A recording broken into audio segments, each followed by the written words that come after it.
Assalamualaikum warahmatullahi wabarakatuh. Kaifa halukum? Apa kabar anak-anak semua? Insya Allah semuanya sehat ya.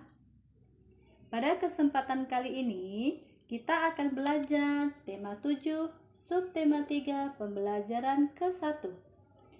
Adapun materi yang akan kita bahas yaitu peristiwa dalam kehidupan. Nah, sebelum kita mulai belajar, mari kita membaca doa terlebih dahulu. Banyak peristiwa yang terjadi di dalam kehidupan kita. Adapun peristiwa yang dianggap penting dan patut dirayakan bersama orang lain.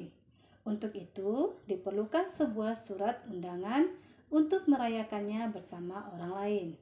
Tahukah kalian apa itu surat undangan? Surat undangan merupakan surat yang berisi pemberitahuan dan permintaan kesediaan seseorang untuk menghadiri suatu acara atau kegiatan. Kalimat yang digunakan dalam surat undangan haruslah efektif, yaitu singkat, padat, dan jelas. Tujuannya agar orang yang membacanya dapat segera mengerti isinya. Surat undangan dibedakan atas 3 jenis, yaitu undangan resmi, undangan setengah resmi, dan undangan tidak resmi. Undangan resmi merupakan undangan yang mengatasnamakan sebuah instansi atau organisasi dan kedinasan. Biasanya digunakan untuk kepentingan kedinasan seperti Kementerian Negara dan pemerintahan daerah. Berikutnya, undangan setengah resmi. Undangan setengah resmi merupakan undangan yang mengatasnamakan perorangan yang ditujukan ke perorangan maupun instansi atau organisasi. Selanjutnya, undangan tidak resmi. Undangan tidak resmi merupakan undangan yang mengatasnamakan perorangan yang ditujukan kepada perorangan untuk kepentingan perorangan itu sendiri, seperti undangan ulang tahun, undangan perayaan kelahiran. Berikut contoh dari undangan resmi, setengah resmi, dan tidak resmi. Selanjutnya, kita akan bahas bagian-bagian surat. Anak-anak, salah satu perbedaan antara surat resmi dengan surat tidak resmi biasanya terlihat pada tampilan dan bagian isi surat. Berikut bagian-bagian surat yang terdapat pada surat resmi. Yang pertama, paling atas terdapat kepala surat yang biasa disebut kop surat. Surat undangan resmi harus disertakan kop surat pada bagian awal penulisan. Berikutnya, tanggal pembuatan surat, nomor, lampiran dan perihal surat, nama dan alamat tujuan, pembuka surat, isi surat, penutup surat, dan pembuat surat. Anak-anak, pada pembelajaran sebelumnya kita sudah mempelajari perubahan wujud benda, yaitu berupa penguapan. Penguapan merupakan perubahan wujud benda dari cair menjadi gas. Namun pada pembelajaran kali ini kita akan belajar perubahan wujud benda, yaitu penyubliman. Nah, pernahkah kamu mengamati kapur barus yang diletakkan ibu di dalam lemari pakaianmu untuk melindungi pakaian dari ngengat?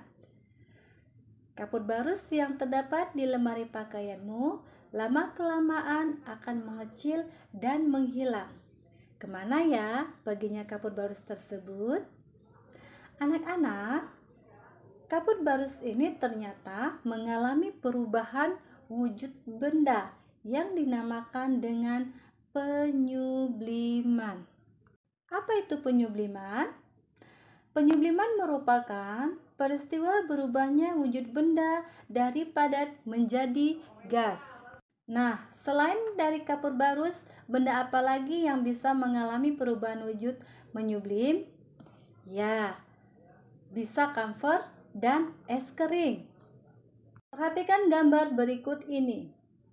Ini merupakan gambaran di mana rakyat Indonesia sedang berjuang melawan para penjajah untuk mempertahankan negara dan meraih kemerdekaan.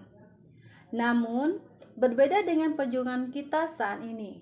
Kita melawan para penjajah tidak melalui perang, melainkan kita harus mengisi kemerdekaan tersebut dengan kegiatan-kegiatan yang positif. Bagaimana cara kita dalam mengisi kemerdekaan Indonesia tersebut? Pertama, sebagai seorang siswa, kita harus belajar dengan sungguh-sungguh. Kedua, mempelajari dan melestarikan kesenian daerah, mencintai produk-produk Indonesia, dan mengamalkan nilai-nilai luhur dasar negara kita dalam kehidupan sehari-hari. Anak-anak, membangun sarana dan prasarana juga termasuk salah satu upaya dalam mengisi kemerdekaan Indonesia. Tujuan dari pembangunan sarana dan prasarana ini adalah untuk meningkatkan kesejahteraan rakyat Indonesia. Berikut contoh pembangunan sarana dan prasarana. Pembangunan jalan, pembangunan jembatan, pembangunan pasar, pembangunan sekolah, dan pembangunan tempat ibadah. Pembangunan sarana dan prasarana di berbagai bidang tersebut untuk menunjang kegiatan masyarakat dalam rangka meningkatkan kualitas hidup dan manusia, guna untuk mencapai kesejahteraan.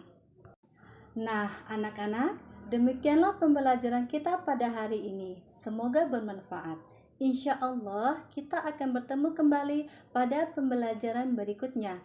Jazakumullahu khairan. Wassalamualaikum warahmatullahi wabarakatuh.